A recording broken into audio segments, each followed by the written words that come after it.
Jeff, but sweet and hot. Whoop, Mr. Motorama coffee spot. Welcome to Fueled by Death Show. Hey, it's not just a podcast anymore. Get ready, the show's about to begin.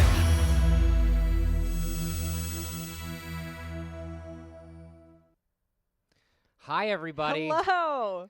Have I told you lately how much I love technology? Oh my gosh. I have no idea. What the just happened? Yeah, no idea. Everything that we normally do was being done the exact same way we normally do it. I don't know why it decided to not go live and then go live and not go live, but we got it. We're in it. We're ready. You guys are here. Woo! And we got a really fun show ahead of us. In fact, if you guys want to help us out, because we started a little late and because we basically, are doing this by the seat of our pants tonight because technology is just crazy. It's true. If you want to help us out, share the show. Please. Help us get more viewers watching this show, whether you're watching on Facebook or on YouTube or on Twitch. And hello to everybody joining us on all of those platforms. If this is your first time joining the show, I am the Incredible Jeff. I am the mother of content. And every single show, we give away a mug. And for Heck the entire yes. month of October, we've been giving away witch mugs. And it is even more appropriate tonight. We'll get into that in a little bit. But on every single platform, you have a chance to win one of these mugs you see in front of us. These are our Evil Witch mug from last year. Wahaha. And all you got to do is join the conversation. Drop a comment on Facebook. Drop a comment on YouTube. Drop a comment on Twitch. And one lucky comment will be picked on each platform to win the mug. And this is how we break it down. Basically, with Facebook and with Twitch, I can get a hold of you after the stream. That's how the streams work. They're built for that. So the winning comment will be gotten a hold of by Deathwish Coffee. You can DM us your address, and we'll send a mug out to you. Over on YouTube, we can only give away the mug live. So the very last thing we will do before we sign off, we will announce the winning name over on YouTube, and then the winner will have to contact us either over on the Deathwish Coffee Facebook or at hey@Deathwish Coffee. And once again, thank you guys so much for tuning in. It was a little bit of annoying in the beginning here because of technology. We were trying our best, but there's nothing you can do when you tell it to go and it doesn't go. And you don't want to throw your computer out the window. Kinda we wanted almost did, but Kinda wanted to glad throw we my didn't. computer out the window. So we got a bunch of fun stuff. First and foremost, I always like to thank our good friend Brock Powell. He is the voice actor on everything we do here at Fuel by Deathcast and a lot more fun stuff that we do for Deathwish Coffee. We love Brock to death. He is the voice of death, and he does 1,000 voices out there in the world, too. Follow him across all social media at BrockFox and Brock Talks, and you can follow his journey through voice acting, and he's doing some really, really cool stuff. Also, we have a special discount code for you guys. heck yeah, we do. It's the best discount code ever, and that's because it's named after me. If you use the code Mother of Content at checkout on deathwishcoffee.com, you'll get 12% off your entire order. That's all one word, Mother of Content, deathwishcoffee.com. Stock up on some stuff. Yeah, 12% off. It's a great discount. We got some awesome stuff coming up, like our brand new Halloween mug, which is right around the corner. Maybe some Halloween chocolate, too, and some really cool stuff, too. And you get to save 12% off for being a fan of the show by typing in Mother of Content. Woo! Woo-hoo-hoo! Oh, yeah, we just came out with a Ouija hoodie. I see that people were really digging the Ouija hoodie. They were. And I think we still have some, right? Wish we do. We do? All right, so you can get that for 12% off They're very comfy. as well. So we got a lot of fun coming up on the show tonight. On the update, I'm going to give you details on the Halloween mug release, on the Halloween chocolate release, and some other fun things. You're going to get to see a sneak peek of tomorrow's podcast episode, and normally I bring you a special guest every week. This week it's two members from a band you might have heard of called Buck Cherry. We'll get into that a little bit later, too. We're going to do a roast. We haven't done We a are roast gonna in do a a while. roast. We're going to We're get mad. excited. We're going to get mad. We're not going to fight each other because we agree a lot on it. But we're going to yell. We're going to yell, and hopefully you guys will yell with us. Yelling! And it'll be pretty rad.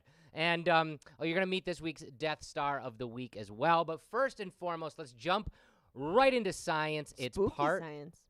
2 of Spooky Science. Ooh. Spooky. Science! Welcome to part 2 of our Spooky Science series. This week, it's all about the science of witches. Now, witches and witchcraft are probably about as far away as we can get from actual science. But between the 14th and 18th centuries, science was actually asking real questions about if there was any truth behind these stories of witchcraft.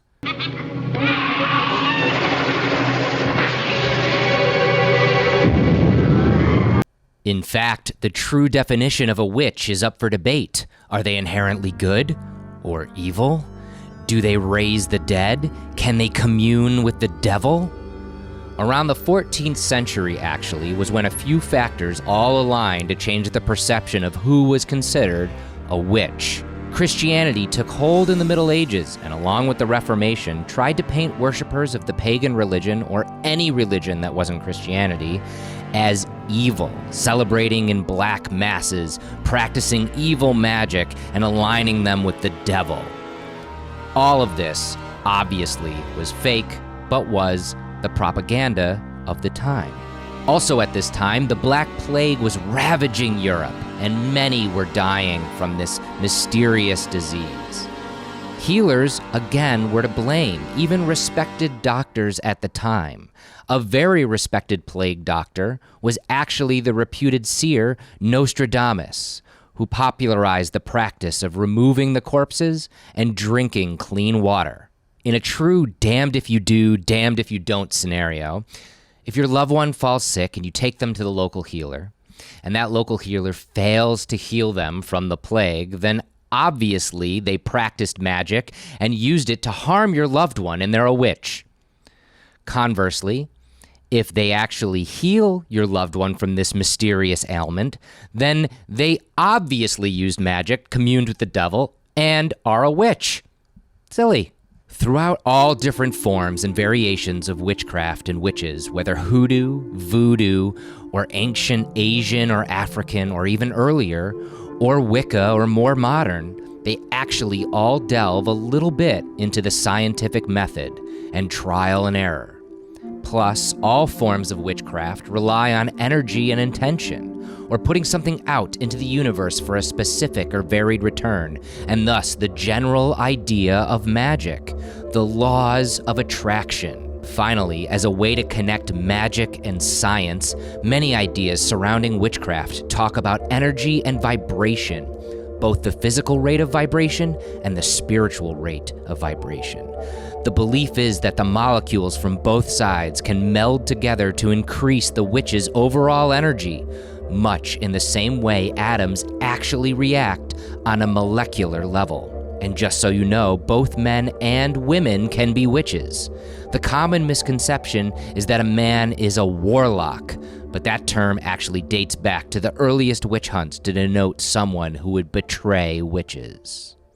As we continue, I want to point out this is neither an opposition nor an endorsement to witchcraft, whether it be Wicca or pagan religious beliefs. This is just a fun look at what actually transpires with witchcraft and how it relates to science and scientific discovery. Now let's break down some of the tools a witch would use, much like the instruments of a scientist, like their scalpels, beakers, and cleaning solutions. Also, the parallels between the medicinal healer, the witch, and modern medical practices. First, the athame, or ceremonial knife. This is an important tool for use in magic, predominantly being used to draw the edges of the sacred circle. The chalice, or ceremonial cup, is just that, a vessel to drink wine or other potions from.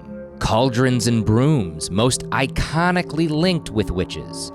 Both of these are important tools, the cauldron especially because it used to be found in everyone's home. Tracing the cauldron iconography all the way back to the Celtic people, the goddess Ceridwen had a cauldron that represented renewal, rebirth, and transformation. This carries over to the cauldron being used in magical rituals as it transforms various ingredients into renewed potions and tinctures.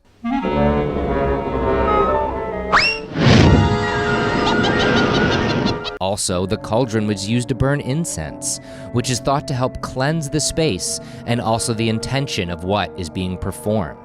Speaking of cleansing, this is exactly what the broom was used for as well, not to ride on as popular Halloween culture would have us believe. The broom would sweep away lingering energies, and used in conjunction with burning sage and incense, could help sanitize the space, much like running a clean laboratory. Other tools used in witchcraft can be swords, wands, staffs, and various other implements. But the next thing we can draw scientific parallels to is the herbs and plants utilized in witchcraft. The most iconic version of the witch in popular culture is that of the crone bent over the cauldron brewing a mysterious concoction. This harkens back to Macbeth, that famous scene from Act 4 as the three witches hover over a boiling cauldron reciting, "Double, double, toil and trouble. Fire burn and cauldron bubble." This paints a picture of what many of these healers, or witches, were actually brewing up at the time. During the 1500s, at the height of the European witch hunting craze, they were being prosecuted for developing magical salves, or flying ointments. There is an account of one of these ointments from the Spanish physician Andres Laguna, who found this inside the home of an elderly couple suspected of witchcraft. The account reads, "A jar half filled with a certain green unguent, with which they were anointing themselves, was composed of herbs, which are hemlock, nightshade, henbane, and mandrake." Let's break down some of these plants. Most of them are highly poisonous, but some contain what science calls hyposcine, which is a tropane alkaloid that actually Native Americans were using as a local anesthetic. In larger doses, hyposcine can actually cause hallucinations, and that's why medicinal healers were creating salves that would be applied to skin so you wouldn't get the poison effects from ingesting it. This also could have led to the idea of medieval witches flying because of delirium and hallucinations. Also, the way to administer the salve was either under the arms or on top of the genitalia. In 1324, an inquisitor's account of suspected witch Lady Alice Kyteler does paint an interesting image of the ointment in action.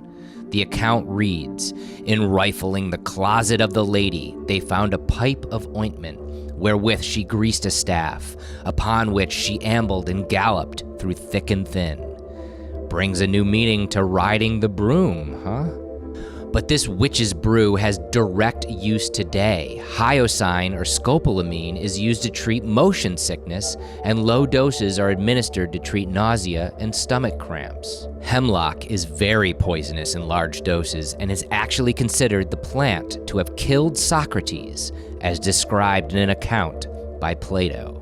Deadly nightshade, or Atropa belladonna, is a plant whose foliage and berries are extremely toxic and was used in herbal remedies of the time. Later in the 19th century, chemists isolated atropine, a muscle relaxant that was later used to calm patients during surgery before modern-day anesthesia. This is also the antidote for nerve gas poisoning. Mandrake was used in much the same way as a precursor to anesthesia.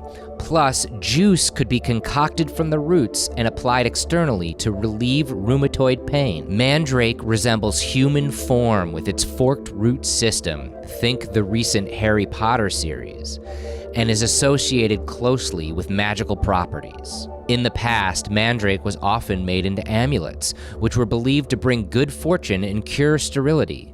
In one superstition, people who would pull up this root would be condemned to hell, and the mandrake root itself would scream as it was pulled from the ground, killing anyone who heard it. Henbane is also called stinking nightshade, and seeds of this plant have been found at Viking burial sites. The plant also induces hallucinations, and it is thought to have been ingested by warriors to create a berserker state when going into battle. Witches of the 1400s through about the 1600s were actually practicing medical practitioners at the time.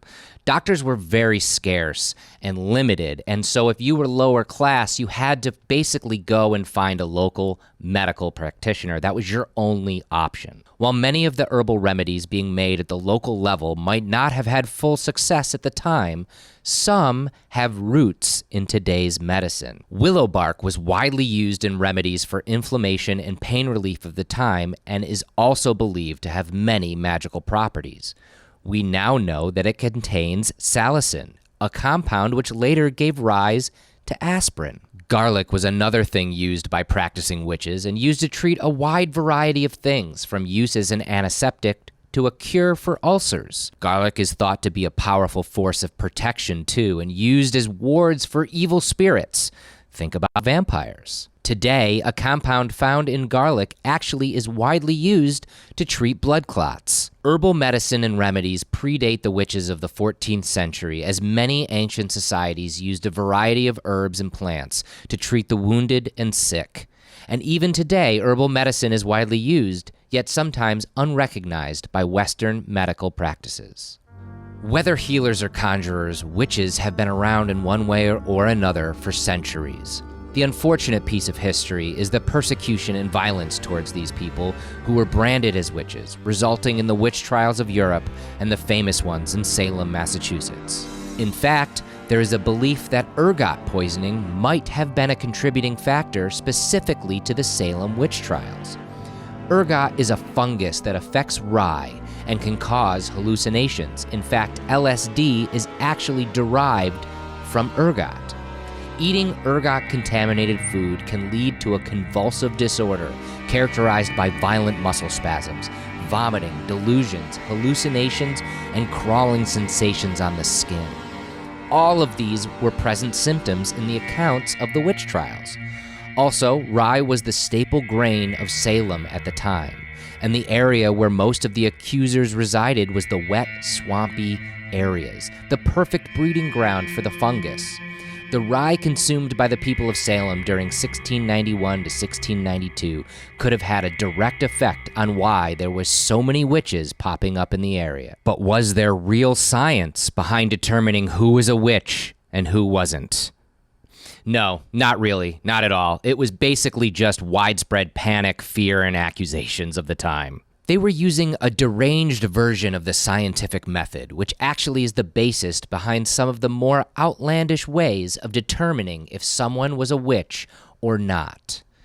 In the swimming test, a suspected witch was bound and tossed into the water to see if they would sink or float. The idea was that the witch would have rejected a Christian baptism, so the water would reject their body, causing it to float. If they sank, they would be innocent and hopefully be pulled up. But many times, accidental drowning occurred. Speaking of water, a medieval torture device called a ducken stool was used to coerce a confession out of witches. The accused would be strapped to a chair on the end of a seesaw, with the accuser on the other end with a rope. They would then dunk the person into the water for an undetermined amount of time to try and get a confession of witchcraft. Many would actually confess under such a stress. Another stress-inducing method was to be pressed by stones. Literal heavy stones were placed on a board on top of the accused until they confessed or were crushed to death. Giles Corey was a farmer in Salem and accused of witchcraft along with his wife in 1692. He is the only person to undergo this torture in America and died after 3 days of enduring it. He never confessed to witchcraft. A common piece of hard evidence was putting the accused in front of the courtroom to recite scripture, which of course a witch could never do. The slightest mistake would be viewed as damning evidence against the person on trial. Public speaking, though, is hard, and scary to many, and many were actually even illiterate during this time. In another case of damned if you do, damned if you don't, the alleged sorcerer, but actual minister, George Burroughs, was hanged during the Salem witch trials in 1692. While waiting with the noose around his neck at the gallows, George recited the Lord's Prayer perfectly, something a witch could never do. But this was immediately determined to be a trick of the devil, and he was hanged shortly after. Another piece of evidence was witch marks, and this is where the witch hunts really ramped up. Scars, birthmarks, blemishes on the skin, and even extra nipples all came into play. People were accusing others of witchcraft all of the time for various reasons. A woman's scorn, bad crops, an evil glance, STDs, and to look for these marks was a sure sign you were a witch. People would start to burn off moles or birthmarks, but the scars made by those would actually be deemed witch-worthy. The worst and probably least scientific way of determining if someone was a witch was the use of witch cakes. A bizarre form of counter magic, the witch cake was a supernatural dessert used to identify suspected evildoers. In cases of mysterious illness or possession, witch hunters would take a sample of the victim's urine, mix it with rye meal and ashes, and bake it into a cake. This stomach-turning concoction was then fed to a dog, the familiars or animal helpers of witches, in the hopes that the beast would fall under its spell and reveal the name of the guilty sorcerer. During the hysteria that preceded the Salem witch trials, the slave Chichiba famously helped prepare a witch cake to identify the person responsible for bewitching young Betty Paris and others. The brew failed to work, and Chichiba's supposed knowledge of spells and folk remedies was later used against her as evidence when she was accused of being a witch. Whether you believe in witches or in witchcraft, these ideas and practices have been around for centuries, and some of it, as we've seen, actually resides in science and scientific discovery. Something I talk a lot about here on Fueled by Deathcast is the power of intent, of putting something out into the universe in the hopes that it plants the seeds of putting you on the right path towards that goal. Is this magic? No, probably not. But it doesn't help to have good intentions and project positive energy into the world. And in that way, we are all witches to some degree.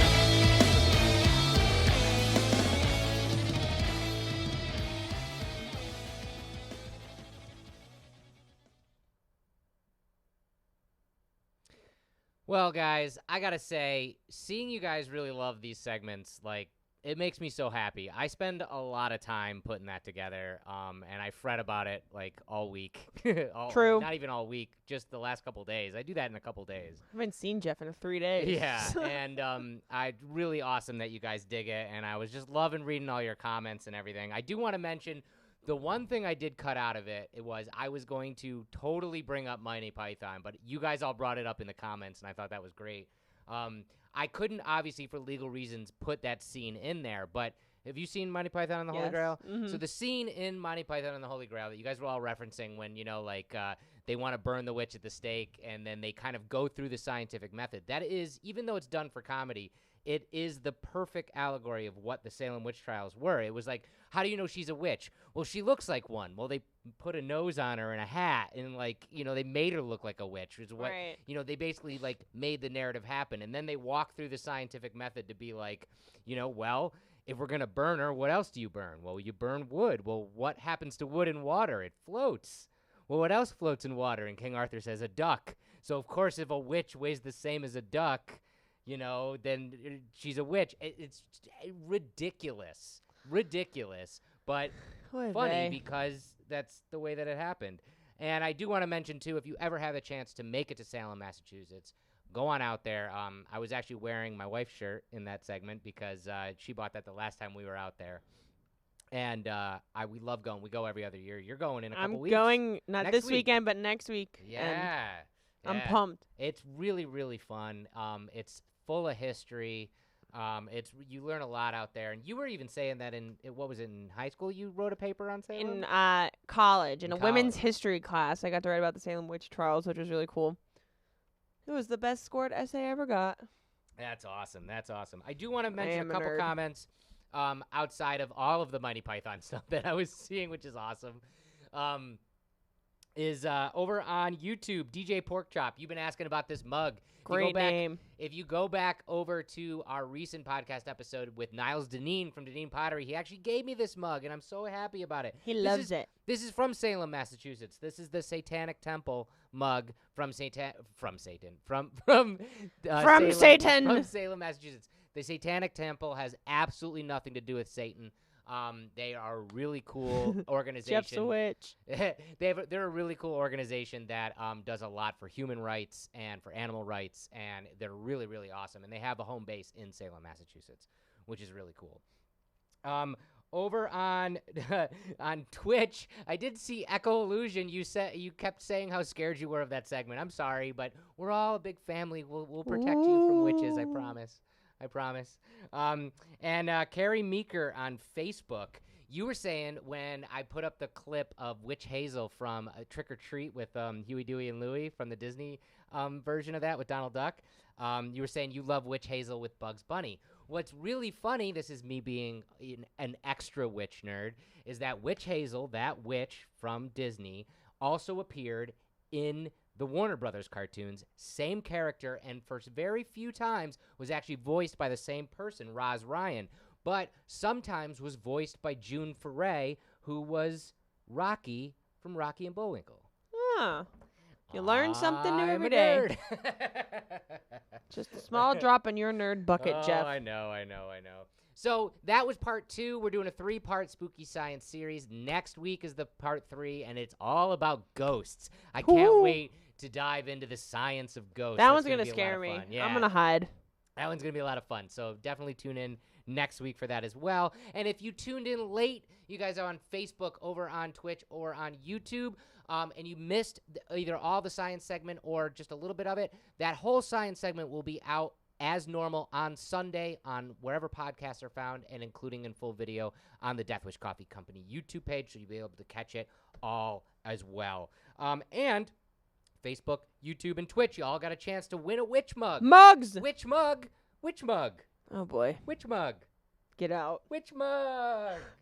Someone stop him! Fine. Yeah, all you got to do is drop a comment like you guys are. Join the conversation. One lucky comment on Facebook and Twitch will be announced after we sign off. I'll contact you guys directly and let you know that you won. And then on YouTube, we can't do that because YouTube doesn't actually populate the video until tomorrow. So we don't want you to wait. So we're going to announce the winner live. The last thing we do right before we sign off, the winner for YouTube. And every single week on this show, I like to feature one of you on the Death Star segment of the week. So, without further ado, if you've never met Cody Geyer, you're going to meet him right now. Good. It is a fully operational Death Star of the week. Cody, thank you so much for joining me on the Death Star segment this week. And I got to start it like I always do. When did you first hear about Death Wish Coffee, either the coffee or the company? I would say it's probably been about 2 years ago. The wife and I were looking for a stronger coffee, more so the wife than me, but I told her I'd get online and see if I could find something for her, and I came across Death Wish Coffee. So I checked you guys out, and I'm a metalhead, so I seen the logo, and that hooked me. So we've been Death Wish fans ever since. Excellent. So you said you were coffee fans before even finding the coffee. Were you big coffee drinkers? Yeah. Yeah. And Yep.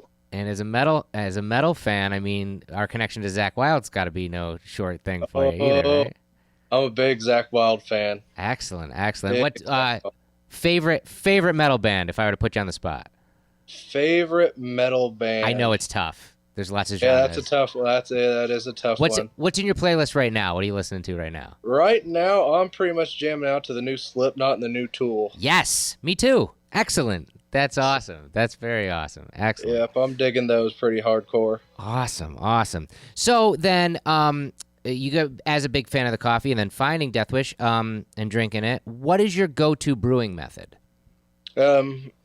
We're parents, so we kind of like to do the K-Cups because they're quick and on the go. So that's pretty much what we roll with right now is the K-Cups. So I understand. I understand. There are many mornings I come into work, and that's what I go to rather than wait for the pot to brew, for sure. Yeah. The other side of it is not only do we like to make a good cup of coffee, we like to make the cup that you put it in. And I normally would ask, do you collect the mugs? But I see them behind you, so of course you Yes, collect sir. the mugs. What was the first mug you got from Death Wish Coffee? the NASA mug. Excellent, excellent. I love that mug so much. Do you have a favorite mug in your collection? It was the NASA mug, but I retired it, and now it's the pumpkin spice mug. Yes, I love Yeah. that mug. It's like people were commenting, oh, it's small. You know what I love about a small mug? It just means that you get to have more cups of coffee. Exactly, and I like the bell shape of the rim, so like it fits nice on your mouth, so you don't get spillage and stuff. So That's true. I like just the overall shape of it. It's true. It's true. I love it too.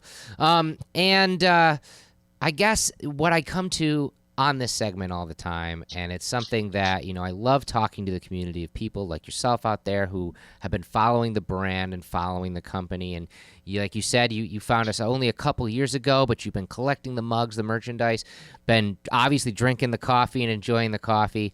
Is there anything we haven't tried as a company that you'd like to see us try? I kind of got a couple things. I'd like to see something like Shark Week inspired. That would be kind of cool. Maybe like a T-shirt or something like that. Yeah. And then I was kind of browsing around. You guys don't have an app, do you? No. That would be kind of legit for like the phones and stuff. Like you could order just right there at the palm of your hand instead of getting on your, searching the web and stuff. So Yeah. Well, I can comment on both of those. First of all, on Shark Week, I'll tell you our CEO, Mike Brown, is a giant Shark Week fan. In fact, last year he went out and got enough shirts in his wardrobe that now whenever Shark Week happens, he can wear a different shark-themed shirt every single day to work, which is pretty rad. So it would be great to do something shark-related, whether it's a piece of merchandise or a mug. I love sharks. But an app, I'll tell you this. We had an app very early on in the company. It was not like a fully produced app. It was one of those like workaround app kind of things. And it worked okay, but we discontinued it because it had a lot more bugs than actual workability. And just last year, we went down that hole again. We were thinking about developing an app. We had some good talks with some app developers, and they mocked up some models for us. And everything that they came back to us with, we weren't happy with. We are all about customer experience and making sure that anything that we come out with here at Death Wish Coffee is not only we're proud of, but you guys are going to be proud of as well. And we don't want to just push something out for the sake of pushing it out. So I'll 100% say that it is something that we're working on. We're working on trying to find the right people and the right look and feel of having a smartphone app, because it would be great to be able to, shop right from there, and also put the podcasts on there and a bunch of our awesome blogs and stuff like that. That'd be really cool. But again, we just want it to be what we're proud of, and then when we release it, obviously what you're going to be proud of as well. absolutely. But yeah, those are great ideas. That's why I love doing this. And I know you're a supporter of the community and of the brand, and I can't thank you enough for everything that you do for us, because without you, Death Wish Coffee would be nothing. Well, thank you.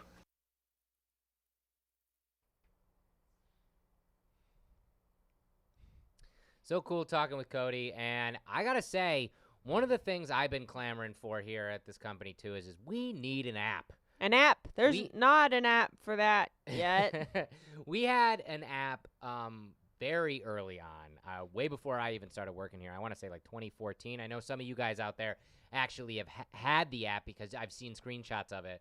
And now that we do so much more, like this show and the blogs and, you know, the different podcast content and different things that we do, I really think like an app would be great. On top of, you know, being able to go in and just buy right from the app or find where we're in a store close to you and all that kind of stuff. So, you know, I'm gonna keep clamoring for it. But I see a lot of you guys in the comments over on Facebook, on Twitch, and on YouTube all saying you'd like an app too. And the best way to do that, hit up customer service. Let them know what you guys think. You know, the more people who say, oh, we want this, you guys know, we listen to you guys, you know. And so the more people who say that they'd want something like that, it might get that pushed through a little bit more. I don't know. Maybe. Heck yeah.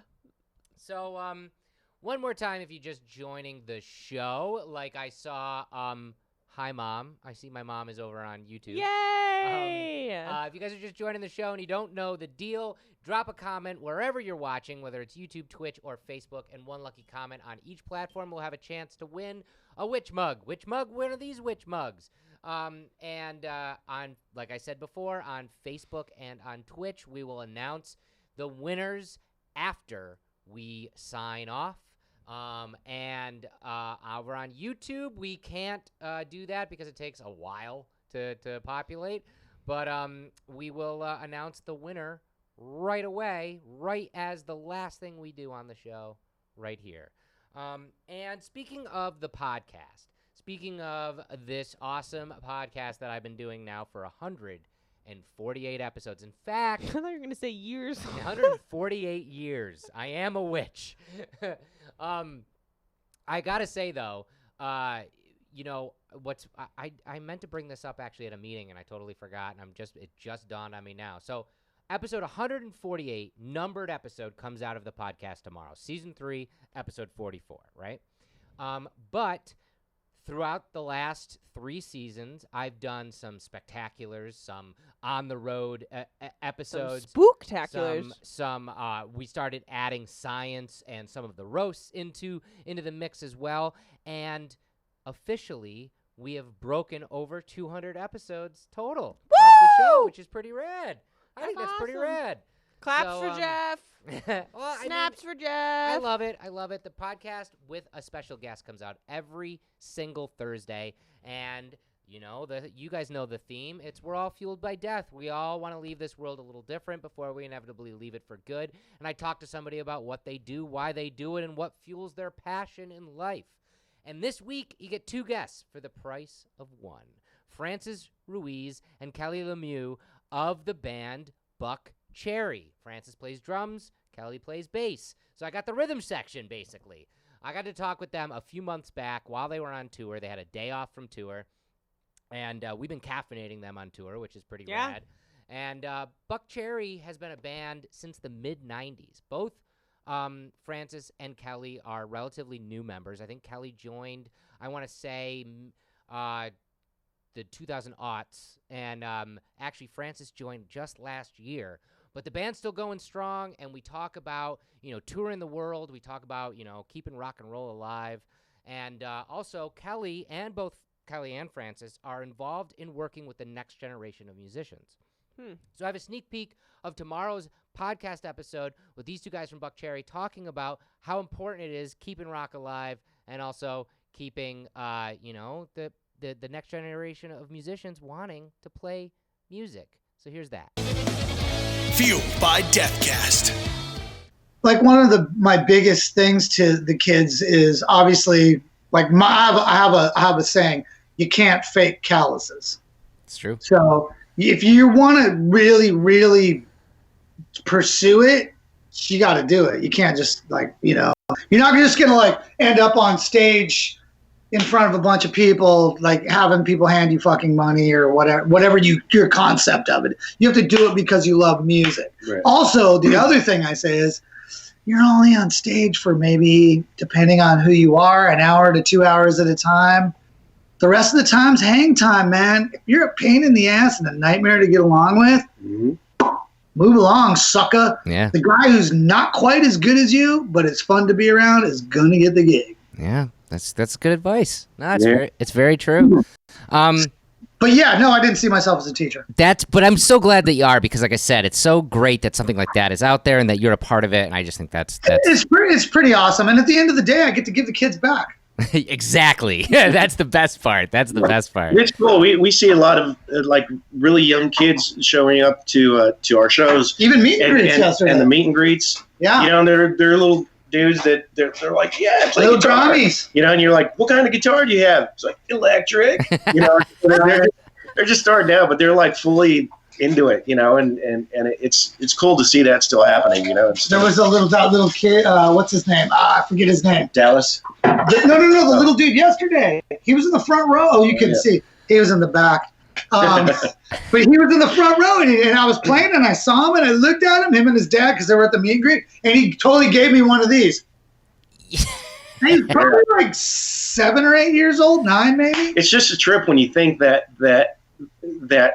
we could possibly, you know, one night of us playing could be that moment that we had when we saw, you know, whoever it was that inspired, you know, Van Halen, a lot of people, on Fair Warning. Van Halen or Kiss or any of those people, you know, it doesn't really matter who it is. It's like people get that you know, that aha moment, and they want to do it. So it's a weird concept to think that your show that one night might be that aha moment for some little kid. And that's another reason why you have to be really enthusiastic every night. You can't go through the motions, and because for some of these people, it's the biggest night of their life. You know, some people travel, you know, across the country just to come to catch one show. Or fly across the ocean. Or across the ocean. And for a lot of people, it's their first time seeing the band, and it's just every night counts as much as the next. You know, it's cool.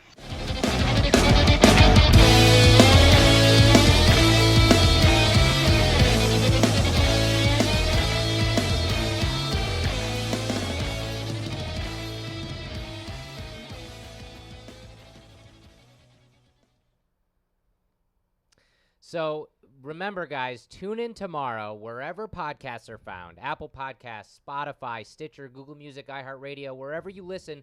Or if you want to watch it in full video on the Death Wish Coffee Company YouTube page, my full interview with Francis and Kelly from Buck Cherry.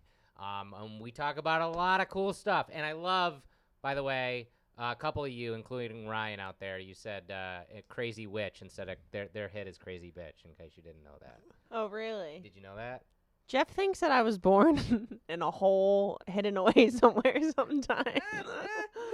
Sometimes I do. It's okay, though. It's okay. Because Rude. Yeah, I know. It's a little rude, but do you smell that? Oh. Do you, I smell a roast. Oh, it's roast time. We haven't done a roast I'm since pumped I for this. surprised you with a roast and the camera died. Yeah, because you upset the Wizarding World. I know, right? Jeez. So we haven't done a roast since then. But this is a roast we've been wanting to do for a little bit now. Oh, man, this gets... Shout out to Angela, our guest blogger, actually, who gave us this idea. But Halloween candy. Halloween, I'm going to have to move these around. Yeah, here, I'll try to I'll do just this. scoot over. I mean, I can make it happen. More yelling room. There, like that. So we both have our opinions about Halloween candy. And Strong opinions. We'll get into that in a minute, but you know I can't start a roast without being a nerd, and I wanted to drop a little knowledge on the origin of Halloween candy to know if you guys actually knew this or not.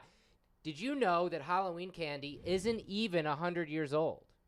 It wasn't even until the 1940s that trick-or-treating really was a thing, was like considered like widely acceptable to have your kids go out and do trick-or-treating. And in the 50s, when you would go trick-or-treating, you wouldn't get candy at all. You'd get like nuts or coins or toys or, yeah. Toys would be fun. Yeah, toys I guess would be fun. Right? Nuts would be interesting. Right?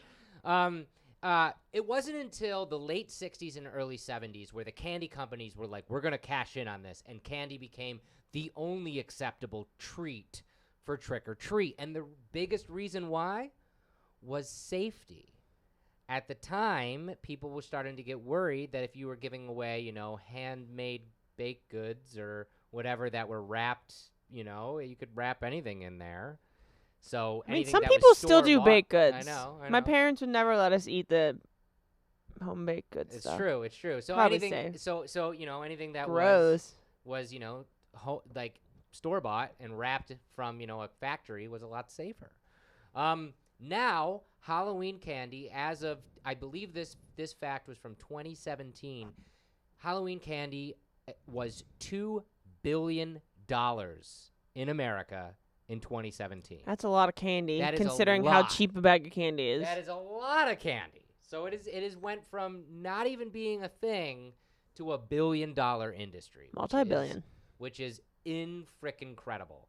And like I said, we've all went trick-or-treating. We've all gotten our pumpkins or our pillowcases. Did you ever go out with a pillowcase? Always with the pillowcase. Always with a pillowcase. I went out with a pumpkin for a little bit when I was a kid. But the pumpkin fills up in like 3 seconds. It's true. It's true. So we all went out and we all got, a plethora of different things. And I'm sure all of us had favorites and non-favorites. And I want you guys to get, very animated with us as well. Get pumped up with us. I'm going to start with my favorite. And this is an easy one. It's very, very easy. But my favorite is the Fun Size Pack. Usually now you can get all 4 of these in a pack. Twix, Snickers, Three Musketeers, and Milky Way. And I just love them. I love all 4 of those equally. And a lot of times, like I said, you can get the big bags of of all 4 of them, all the different fun size, and some houses will give you a couple. And coming home with tons of these fun size ones, I don't know. I really like them. I like them too, but I like them better after I froze them. I would literally shove all the little baby ones into the freezer. Really? It's something my dad always did growing up, so I only eat Milky Ways if they're frozen. All right. They're yummy. But All right. wouldn't you rather get a king size of one of those bars? The houses, there was every now and again, you'd find out about the house that was giving away the full size candy bars. You always go to the neighborhood with the full size candy Oh my bars. gosh, we always had to go a neighborhood over. It was never my neighborhood. Yep, same with It mine. was always a neighborhood over that had the one house that was giving away the full size candy bars because they were rich people probably who could afford all that. Those king size Reese's. Oh, those were the best. Oh, and speaking of, because you brought it up. Oh, my favorite. All right, so but for real, pieces or cups? Cups. Really? Pieces don't really taste like authentic peanut butter to me. So They're you like- have to have the cups. Yeah, it has to be the cups, and I will The eat mini all cups of or them. the giant cups? The giant cups. The giant cups. Because they're squishier. I don't know what you guys think. They're smoother. Oh, man. Then they stick to the roof of your mouth. I kind of like the pieces over the cups. Really? But Have you ever had the cups with the pieces? I was gonna say they just came out with the cups with the pieces. It was just like mind blowing. If you give me not that great. if you give me a bag of Reese's, they will be gone within an hour. Really. I will eat my way into Next a coma. live show at the beginning. How of the many show- Reese's can I eat? Ah. I'm in. Oh my God, I love it, I love it. Someone tell me some Reese's. All please. right. We'll get there. Next on the docket, to see what you think of this there, Shannon. What about Kit Kat? I do love Kit Kats, but if you take a bite out of a Kit Kat without breaking it off, you're a Now, psychopath. see, I was going to say that's what I love about Kit Kat. Are you serious? Just eating all 4 of them at Jeff's the a same psychopath. time. I can't be in the same room as you. Why is that so bad? Part of the satisfaction is cracking it. And if you But- take a chomp, that's really not But that. if you take a chomp, you get so much Kit Kat, and that's No. No? No. No? What do you guys think? You have to, You have to break follow the the Kit Kat? directions, Jeff. There are no directions. Yes, on there. Have you candy. ever seen a Kit Kat commercial? Oh man. Yeah, give me a break, Jeff. Thank you, Ryan. Break me off a piece of that Kit Kat bar. I get it. Break off a I piece, get not it. bite it. I get it. All right. Here's one I hate. In fact, both of these I hate. I hate them with a passion, and I would get them every Halloween. Both Almond Joy and Mounds. I think Mounds is worse. As it the I've gotten coconut? older, I've grown to like Almond Joys, but I think it's because I'm an adult. I have grown-up taste buds now. So only grown-up taste buds can actually enjoy Yes. Almond Joys? That's what I'm convinced. And only old people like Mounds. Okay. If you like Mounds, I don't know how old you are, but you're old. I cannot stand coconut anything. I can't. Coconut rum, coconut birthday cake, coconut candy. I like some can't coconut stand it. stuff. The only coconut I'll eat is like actual fresh coconut, because I tried that once last year, and I was very surprised about how much I liked it. But yeah, both these candy bars, blah. Kids don't like them. Now, I'm speaking because I'm a kid. the hot button issue. Oh, man. The one that literally splits everybody down the middle, 50-50. You love it or you hate it. I hate candy corn more than anything on the face of this planet. It is sugar chalk. That's what I think of candy corn. Ugh. I agree. I'm not going to try and play devil's advocate with this. Candy corn is literal garbage. It caused some heated debates in the office the other day. It's garbage. And people who say that it's not, all of you guys are saying that I love candy corn, you're wrong. Wrong. You're just wrong. You are wrong. You know they make chocolate candy corn now? Yeah, and it's disgusting. My wife Trisha loves candy corn, and she brought home a bag of candy corn the other day, and it was the normal candy corn and like the little candy corn pumpkins that are in there too, and then like the candy corn with like the brown bottoms. And I was like, what the hell is that? And it's frickin' chocolate candy corn. Blech. Blech. Blech. I mean, no, just no. All right. Here's another candy versus candy. And this one's tough because they both have their own special properties, but you have to pick one, Shannon. Okay. M&M's or Skittles? Oh, no. That's hard. Gun to your head on a desert island. Both scenarios are happening at the same time. Which candy do you have to have? I really love Skittles. I do. Yeah? I have an unpopular opinion that orange Skittles are my favorite, and I feel like that's always everyone's least favorite. I don't think I have a favorite Skittle. You don't? No. I mean, I guess I'm a monster because I eat Skittles by the handful. I don't eat Skittles. I mean, that's one fine, at a but time. I like to separate them so I can enjoy them by color. Do you do the same with M&M's? No. Why? Do M&M's have different? They don't have different flavors. They have Skittles different do. flavors, but they have different colors. So, but they don't. They all taste the same. Skittles, if you group all oranges together, you're gonna get more of an orange taste. Or you can mix them all together. Good either way. That's why I would pick them. What if you mix Skittles and M&M's? That just no. No. I would have to take M&M's over Skittles. Really? I just like the quick candy-coated chocolate delivery system. You know what's better than regular M&M's is the little baby M&M's that come in the plastic tubes. Oh, that you just down the hatch. That's what I mean. I don't know about those. I almost choke on those all the time because, like, you drink those. It's I love drinking those. Oh, and your man. mouth gets all rainbow. And M&M's are actually sentient thanks to all of the marketing and commercials throughout the years. There's never been a sentient Skittle. It's always just taste the rainbow. Skittles has some funny commercials, though. Food for thought. Here's one that I know Shannon hates, and I'm not a big fan of either. Oh, you like Mike and Ike's? No. No, I'm not a big fan of it. I'm not a big fan of Mike and Ike's. It's one of those candies that you always get. They're chewy. You always get it in your trick or treat bag, you know? And I feel like no matter when you eat them, they always taste stale. Yeah.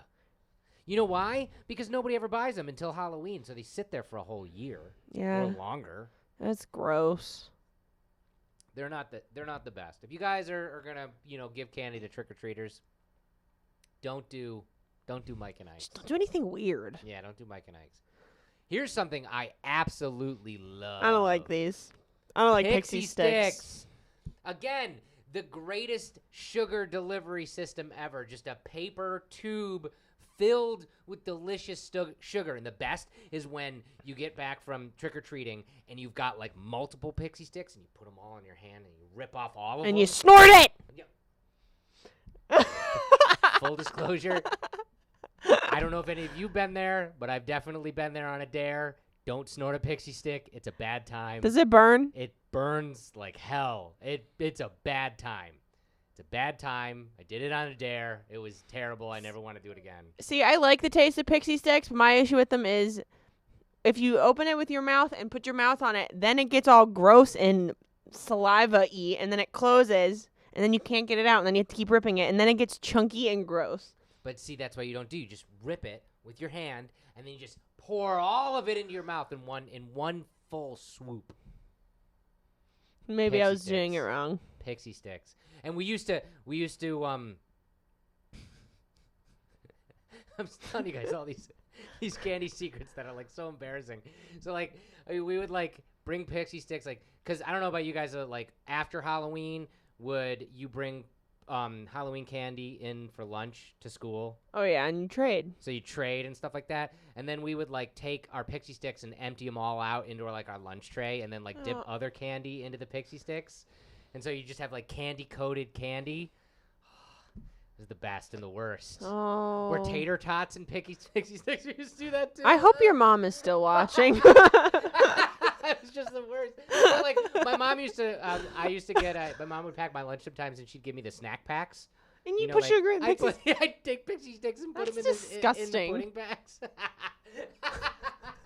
Have you eaten? Did you eat Pixie sticks today?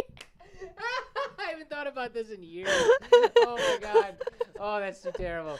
So here's a piece of candy, Shannon, that you actually brought up earlier that I had totally forgotten about, but you brought it up because you were like, you always get so many of these. Because you Why? do. You do. Whoppers! Right, guys? Like, it's not ever a candy that at least I've ever went out and been like, okay, I'm going to go buy some Whoppers. I've never, I know they sell them at the movie theater and stuff like that, but I've never actually been like, I'm going to go get Whoppers.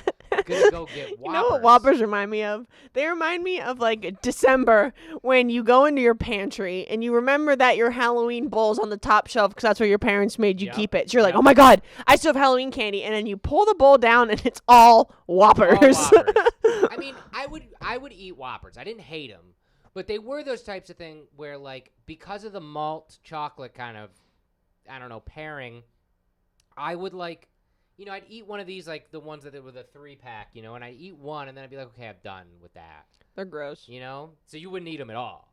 No, I tried. I usually give them to my dad. Sorry.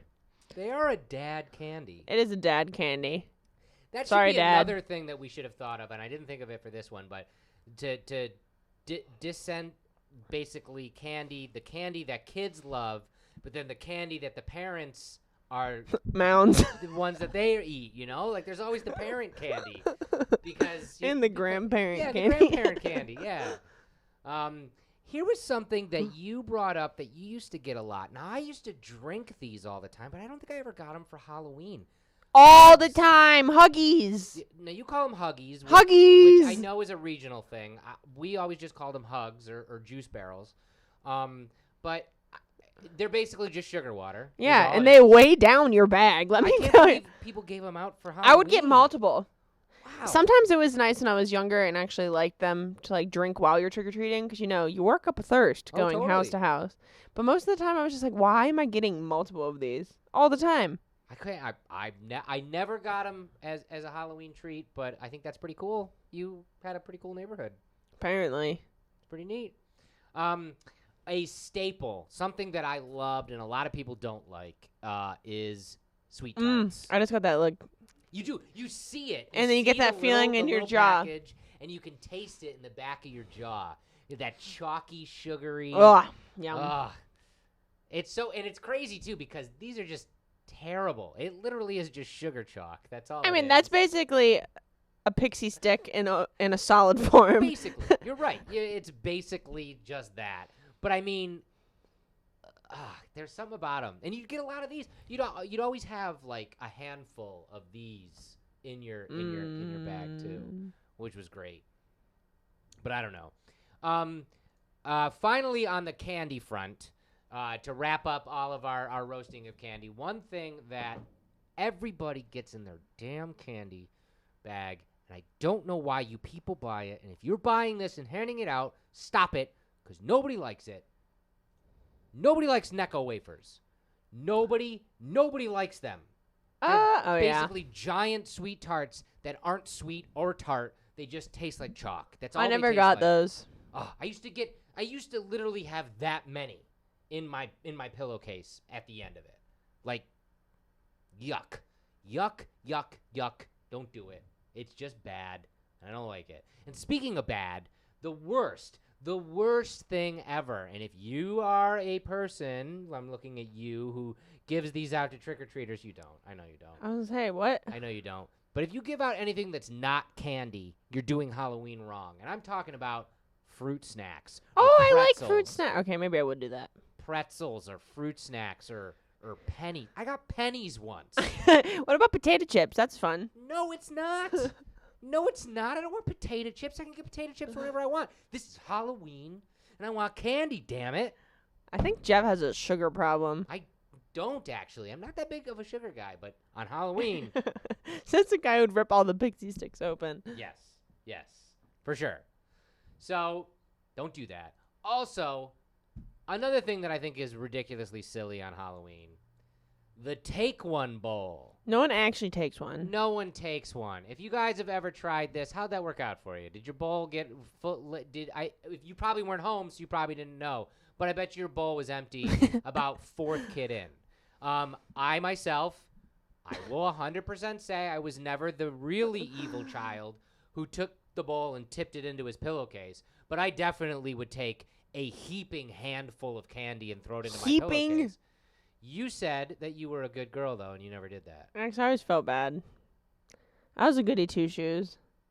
Ask my parents. All right. Well, you were one of the good ones, but I'm sure the kid right behind you was me. Probably. And took a handful, and then the kid behind me was the kid that literally tipped the bowl into their pillowcase. I trick-or-treated with and then something like that. There's no more candy. It's a bad idea. If you're not going to be home, don't leave candy. It's okay. Just don't leave your light on. It's okay. It's okay. And finally, the thing that is the bane of every child's existence. And I can't believe I have to bring this up, people. I can't believe I have to say this out loud, because it's been said out loud every single Halloween since the 70s. If you or someone you know is a frickin' dentist, Stop don't giving us toothbrushes! give us toothbrushes. We get the joke. We get it. It's Halloween. We're going to eat tons of candy. And ha ha ha, we have to brush our teeth afterwards. You know what, dentists of the world out there? Halloween, you should look at Halloween as a money play. All these kids are out there just stuffing their faces full of Rotting their candy, teeth. Rotting their teeth. And they're going to have to come see you and get their cavities filled. Don't give them toothpaste and toothbrush. I had a dentist in my... I think everyone has that dentist my that does that. Did he give you the toothbrushes that had his name and office number on them? Yep. I got those too. And a little travel toothpaste. And we went, I remember going there a couple years when I was really young. Well, like when I was trick-or-treating with my mom and dad. So I was that young. But then when it got to the point where, like the first or second year where I was allowed to go trick-or-treating with my friends without parents, nope, didn't go to that house anymore. Screw you, dentists. Don't give out toothpaste. It's bad. Bad form. Bad Halloween. That was fun. That was fun. That was fun. That was a nice event. Yeah. We really messed up not having candy to eat. Well, we are going to have candy to eat in 2 weeks. We're going to do on October 30th on Devil's Night. Tune in with us at 7 p.m. Eastern Standard Time on Facebook, Twitch, or YouTube. And we're going to do a live show like we normally do, but not normal at all. We're going to be in costume. We're going to do some fun Halloween science. Guess what we're going to dress up as? We're going to do some fun Halloween races. We're going to eat Halloween candy. And we're Until we throw up! We're going to dance to Halloween music. And you guys can all come to the party in the literal, your own living rooms. You can be a part of our Your party as literal well. living rooms. Yes. So that'll be fun when we get there on the 30th. But obviously we're going to do a live show next week, and it'll be just as fun as well. Let's get in to the update this week. Yay! We got some stuff to update you guys on. Thank you guys so much for sticking around. If you guys tuned in late, basically it's okay because the whole show was late this week because I don't know why, but something was up with our internet and it wasn't pushing out the show right on time. So we didn't get the show done on time. So that's why we're running a little long tonight. But thank you guys so much for sticking around tonight. So, first and foremost, tomorrow, have you guys, I'm going to get these out of the way. Move the mugs. Have you guys tried our pumpkin coffee? I am really, really digging our Cauldron Age pumpkin coffee this year. And we still got a bunch left. 'Cause we made a ton this year. And I think I've got Ton of pumpkin. ton of pumpkin. I think I got coffee cam. Wow. Hey. Look at that. Well, that was perfect placement. And this is our whole bean variety, but it also comes in ground. And tomorrow only, we're doing a deal on 2-packs, right? Do you know the details? $5 off 2 packs. Two. Pumpkin. So it's only eligible for 2 packs of coffee. So usually it's what, $39.98 off the top of my head. I'm not sure. You know that more than I do. I'm not the math manager.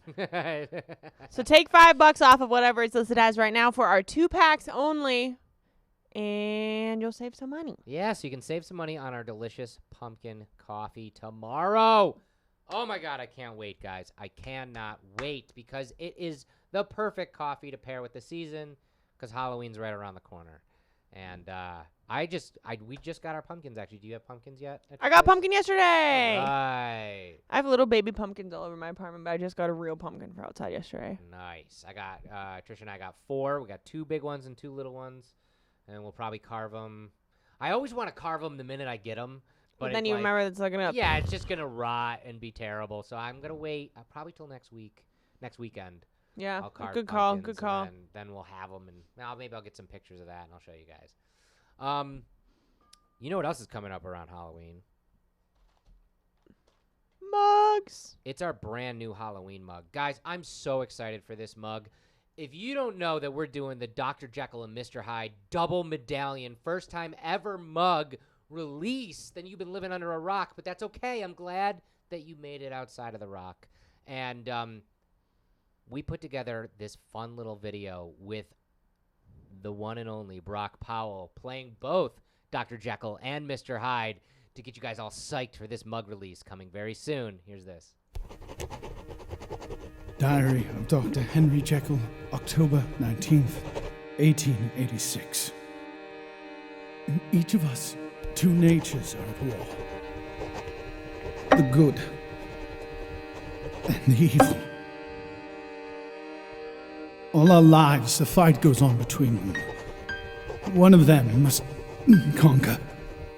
But in our own hands lies the power to choose what we want to be. What we want most to be. We are.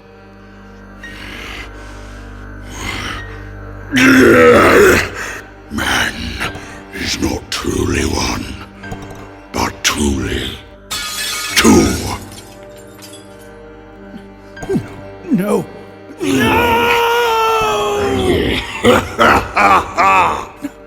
Please, God. No!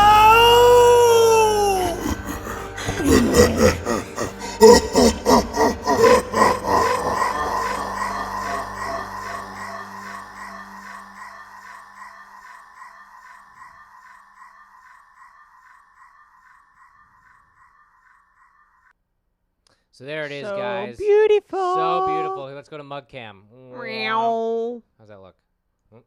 Little off center, but good. Boom. So right there, that is the one side depicting the good doctor trying to keep the monster at bay. And then on the other side, Da-da-da. Mr. Hyde has made it out and has trapped Dr. Jekyll within himself. Mwahaha. So if you're feeling a little monstrous, you can have it on that side. Or if you're feeling a little nice that day, you can be the doctor.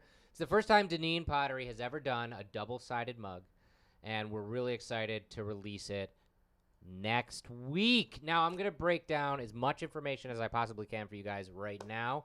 So get ready. Get your pens and paper out and Take yeah, notes. take notes. This will all be on the test. So, just so you guys know, first of all, we did a golden ticket last week. We always do that a couple weeks before the release of the mug. That's a different glaze of the mug. But on that day, every order got a patch of the medallion. Now, the patch of the medallion is the one side, the side you see, the monster in front with Dr. Jekyll in the mirror. We couldn't do 2 patches. It was just going to not be cost effective. Mayhem. Yeah, and we wanted to make sure it was really looking nice too. So we just did the one. They both appear on that anyways. So that's the only patch that's coming out. If you didn't get the patch, we still do have some available, I think. And also, if you have coffee subscription, it'll be in your next subscription. Woo. Speaking of coffee subscription, you can go on over to deathwishcoffee.com and subscribe to our coffee. That's whole bean ground or K-Cup in Death Wish or Valhalla Java, Or cold brew. our brand new canned cold brew in black or slightly sweet. You can subscribe to that as well.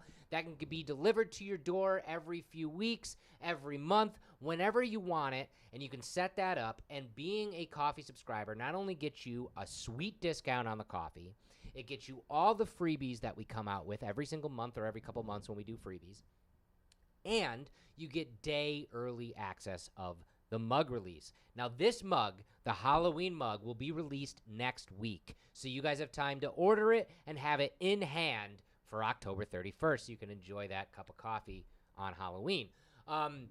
But the day before this is released to the public, coffee subscribers will be able to purchase it that day. If you are a coffee subscriber, you will get a special secret email in your email that will give you a way to unlock the ability to purchase this a day early. And there are only 4,000 of these mugs. Correction, there's only 3,999 because you're damn right one is mine. Mm-hmm. So if you guys want day early, you're definitely going to want to be a coffee subscriber. I did see a comment right there. Michelle Jones just asked, is the cold brew sold in stores? For any of our store stuff, we do have a store locator. We're working on it. It's a little buggy right now, but we are working on it. It's on our website, and you can always contact customer service. We are getting in more stores all the time with our coffee. Not with really our merchandise yet. Not to say that won't happen sometime in the future. I really hope it does.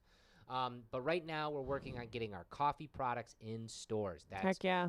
convenience stores, big retailers, small retailers, and wherever you're located in the United States, hopefully we're going to be in a store near you. And if you can't find that information on our website, contact customer service, and they'd be so happy to help you guys out and point you in the right They're the direction. best. They are the best. So, once again, this mug is released next week. Get There ready. are only 4,000 of them, and coffee subscribers get day early access. So you're definitely going to want to get in on that. You're definitely going to want to get in. It's one of the final releases of the year. Ooh. We've only got 2 more mugs left. That's 2. it. We got 2 more releases after this. You guys know how we do. We usually come out with one around the Thanksgiving time, and then one around the Christmas time. So you'll know, we got some good ones. Wahaha. Good ones. I've coming up. wahahaed a lot tonight. have I'm in this wahahaed a spooky lot. spirit. Speaking of spooky spirit, Spooky candy. spooky candy, guys, this comes out next week too. Boom. Have you guys seen our Rest in Pieces chocolate? You know what the best about this is we couldn't show you the real thing because we ate it today. I do have pieces of it. I ate the leg or arm. Let's hear. Let's go to We the have Let's go to the mug cam. here are the remnants. Oh. Mug cam turned off, I think. Oh, R.I.P. R.I.P. Well, Ha! R.I.P. yeah, R.I.P. Well, there it is. We just have a head, we have a head and a little bit of a pelvis left. Pelvis. That's about it. I'll take a bite of it. Now we have no pelvis. But yeah, this is great. It is Ethereal Confections chocolate, brushed with cocoa butter. That's why it has the white look. It is Gluten not free white, and vegan. It is not white chocolate. It is gluten free and vegan, and it also contains Death Wish coffee. So, like Shannon is doing right now, I advise against that. Don't eat this at night because it'll keep you up all night. Oh crap. But it's true. But this will be available. I don't know if I can say this. I don't know if it's real or not. Are we are we gonna make this available in packs too? Chew. 1 in 3 packs. 1 in 3 packs. So you'll be able to buy these singly, but you'll also be able to buy them in 3 packs. And if you buy, I'll tell you right now, if you buy it in the 3 packs, you're gonna save a buck or two in buying it that way. And why wouldn't you want to buy a 3-pack? That way you can save 2 for yourself and give 1 as a present. That'd be funny. You could get 3. take all of the pelvises and put them in one box and just give those to someone. That is a great freaking idea. And if you do that, you should take pictures. And let Or us give them know. all hands or all my femurs. God. Oh my God. Oh, that's so good. That's so good. Well, that comes out next week, guys, along with the mug. And then we've got so many other releases coming up, like the blanket that you saw last week, that weighted Death Wish sweatshirt material blanket that's coming out very soon. I can't wait for that. And then other things. All So of the many- things. So many other things that I can't wait to tell you guys about. New coffee, new merchandise, new apparel, new mugs. Space pants. Just kidding. Oh, we're not coming out with space pants, but I would love to come out with space pants. Maybe we will. But we'll be talking about more new things on next week's show. I do want to mention at the very end here, first of all, tune in tomorrow, wherever podcasts are found, for my interview with the two guys from Buck Cherry, or watch it in full video on the Death Wish Coffee Company YouTube page. That's Francis and Kelly from Buck Cherry. Also, you're definitely going to want to tune in to Facebook Live tomorrow and Friday, because I'm going to do something pretty fun. I just found out over at the warehouse, our guys that work harder than anybody in the world over at the warehouse on their lunch break have been getting into cutthroat ping pong matches. Oh, dear God. I forgot about that. And not only are they cutthroat, It's they're competitive. They're doing weigh-ins like UFC fights the day before. So I'm going to go down tomorrow on my lunch break, and I'm going to live stream the weigh-in. And then on Friday, I'm going to live stream the ping pong tournament, because why not? And then this Friday, make sure you tune in at 3 p.m. on Facebook for our Death Wish contests, our Facebook Live that we do every Friday. This one will be the first one without Sierra. Who's doing it? I don't know. No. We'll have to tune in to find out who does it live. And we'll be back next week with a brand new show. A lot more fun. Part 3 of Spooky Science. And some new stuff we're going to talk about, so you're definitely not going to want to miss that. Thank you guys so much for joining us on the show tonight. Do we have a YouTube We're winner? we're going to announce the winners on Twitch and on Facebook as soon as we sign off. But before we sign off, the winner of YouTube we picked in the commercial break just back there is Dummuck Darkness. Woo! Congratulations, Dummuck Darkness. The best way to get a hold of us, give us your address and your full name. Either hit us up Right now! Just kidding. at Death I Wish shouldn't Coffee, even call it- that's at not Death Wish Coffee on Facebook, or hit us up, hey, H-E-Y, Hey. at deathwishcoffee.com. Congratulations, Dummuck Darkness, for winning that mug. And the mug winners on Facebook and Twitch will be announced as soon as we sign off. Thank you guys so much. We'll be back next week. Goodbye. Bye!